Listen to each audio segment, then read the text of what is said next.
Light heavyweights who are not paid by the hour coming up this weekend on the main card of UFC 277, which you can catch us here on the channel with the Fight Night Picks sidekick, as always, during that pay-per-view portion with the commentary and so on and so forth. We have Magomed Ankalaev looking to put that 17-1 record up against Lionheart Anthony Smith, who was an illegal knee away from taking the belt from John Jones. Also lost every round 10-8. But since that fight, it has been an interesting run for Smith. Of course, he does have that fight against Alexandre that definitely didn't go his way. That was a 3-round main event where he did get beat quite badly. But then he comes back, beats Devin Clark, beats Jimmy Crute, beats Ryan Spann. Oh yeah, all 3 of those wins by finish. So for Anthony Smith, back on the horse, thriving as ever. And for Smith, I say this, but a finisher to the nth degree. His average fight time, UFC and Strikeforce, 9 minutes and change. So he really does like to get it done quite quickly. His most impressive wins, like I said, the 3-fight win streak there, the Volkan Oezdemir fight in Moncton, New Brunswick, Canada, to get him right up near the top. Go ahead. That gives more credit to the point that his fights were only 9 minutes. It'd be one thing if his average fight time was 15 minutes. This guy's been in a lot of main events for the UFC, so he has an extra 10 minutes to work with, and he still doesn't even make use of them. 2-2 with Strikeforce is Smith, 11-6 with the UFC against some very good competition. And if you look at it for his opponent out of Russia, Magomed Ankalaev, an interesting case, because he was winning against Paul Craig until he didn't have the fight IQ of Volkan Oezdemir and decided that the mat is not lava. It's very cool. It's like a pool, and I should jump into this 82-degree weather. Got submitted in the final Paul second. Craig's guard, the cool side of the pillow. Got submitted in that one, but again, he's 8-0 since. He has performance bonuses against Marcin Prachnio, Dalcho Linjambula, and Iwan Kutsalaba in the rematch. And if you look at it for Ankalaev, had a main event his last time out, beat Thiago Santos to earn this spot on a pay-per-view card.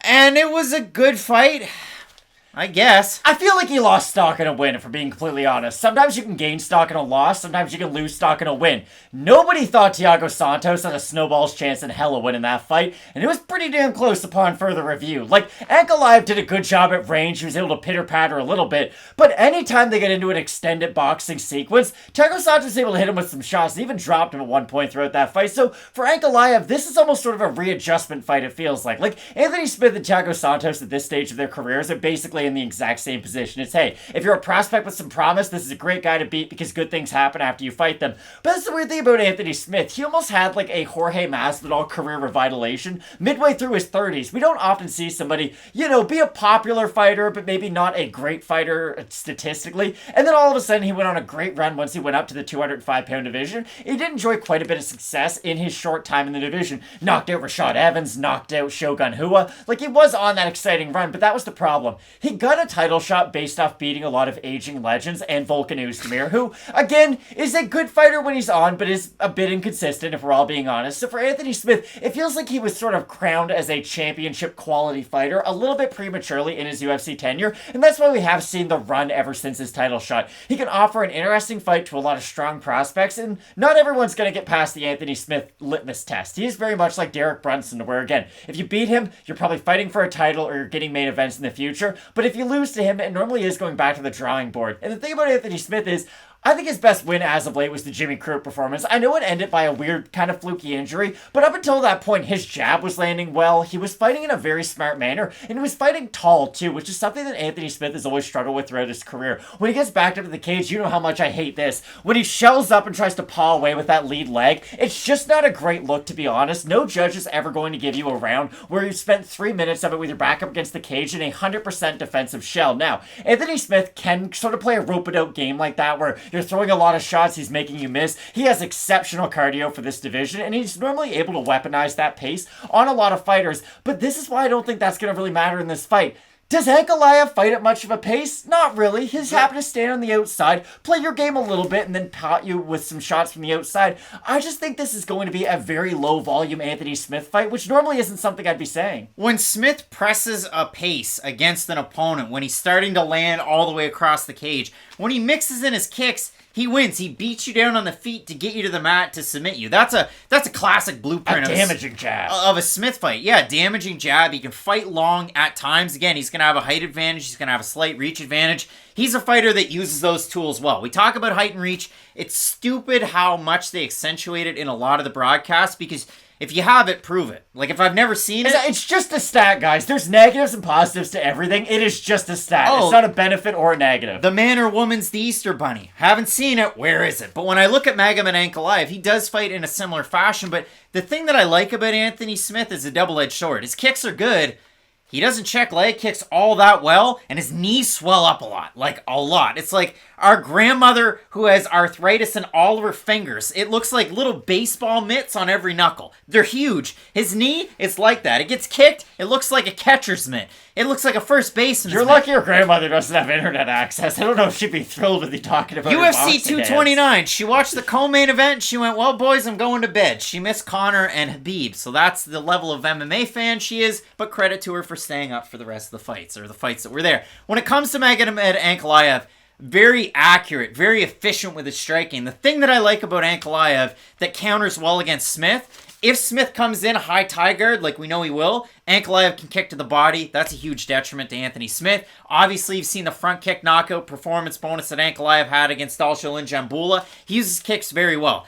Here's the thing about Magomed Ankalaev. He could fight Anthony Smith. He could fight Volkan Oezdemir. He could fight Ihor Potieria, who's on the undercard of this card, and Ihor could have success. Thiago Santos threw a winging left hand that dropped Magomed Ankalaev in the second round of their fight. Ihor does the same damn thing. And if he rushed Ankalaev, if he's quick enough, he could drop him. The counter is Ankalaev could throw his really straight, efficient shots like he did against Kutsalaba fight 1 or fight 2. He could finish his opponents. But against Santos, it dropped him in the second round. He had to kind of work back in round 3, 4, and 5. And that's the problem with Ankalaev. He does like to counter with one shot, and then he'll kind of wait.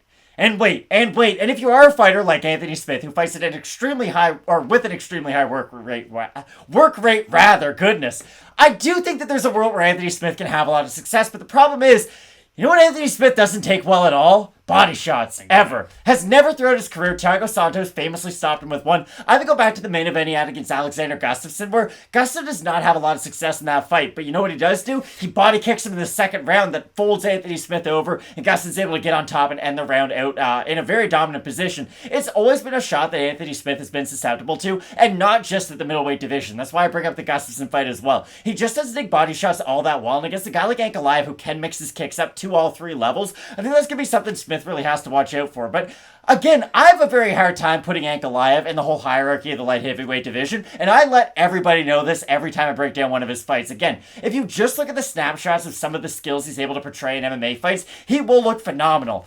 But then you start to look at some of the intangibles that other fighters have that he doesn't seem to have, and you do get concerned when he starts to go up against guys like maybe a Jamal Hill, who's a lot younger, who's someone who will get into a lot of those elongated exchanges, especially in boxing distance. I just think there's guys out there who are going to give Ankalaev a really tough time, and they have matched him up in sort of a smart way up until this point. They figured out, okay, it was a bad loss to Paul Craig, let's build this guy back up. He got the 2 wins against Kutalaba. That was stupid. Like, he beat him the first time. He shouldn't have had to fight him again. So for Ankalaev, this is going to be a very big building block. But I gotta be honest, even if he beats Anthony Smith, I don't think I'm going to be ready to say, wow, he's the next guy in line. When I watch Ankalaev, it's like watching a quarterback that's got a hell of an arm, but he doesn't have any in-game IQ. Like, we're at the 45 on our own side, and we're going ISO. We're going 1 yard run. Now we're second down. 1 yard run. Now we're third down. Let's air the fucker out and see what happens. And for Ankalaev, I mean, other than the Paul Craig one, he aired it out into an INT that got returned for a pick 6. So he's like 2011 Phillip Rivers is what you're saying. The highs are high, but the lows are low. Big man's throwing. He's got a lot of mouths to feed. So for Ankalaev, I don't know about that portion of it, but Big Dick Phil. Phillip Rivers would throw 78 interceptions a year. People would be like, he's as good as Drew Brees. Shut up. I'm glad that we kept him, say Chargers fans. But for Ankalaev, you look at it in this one, open to minus 400, minus 500 right now. For Anthony Smith, open plus 300, plus 369. We have a look at the Topology votes. I don't expect them to be close. I'm going to say over under 75% Ankalaev. I think it'll be in the 90s. Yeah. Oh, Close. no, not yet. 1,250 total votes, 85% Ankalaev, 75% by decision, 16% by knockout. For the 15% that have old Smith, it's a polar pop. We've got 40% by decision. We got 23% by knockout, 30% by submission.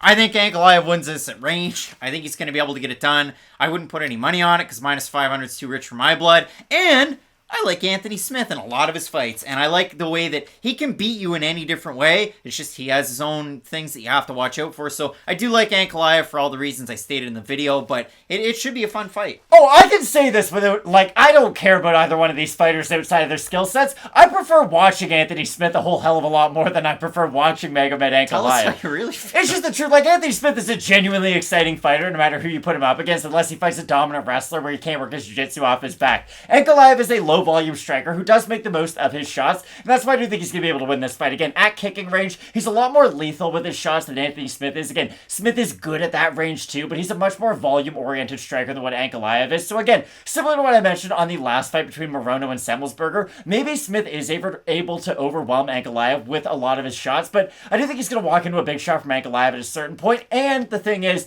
we saw Rakic just out-wrestle Anthony Smith for 15 minutes. He just laid on top of him. Ankalaev has the ability to do the exact same thing. Both of us going with Magomed Ankalaev to get the win. Let us know down below in the comments section who you have. This main card is wild, and Alexandre Pantoja is taking on Alex Perez next. You're not going to want to miss it, so keep it locked in with Fight Night Picks. And as we always say, let's get into it.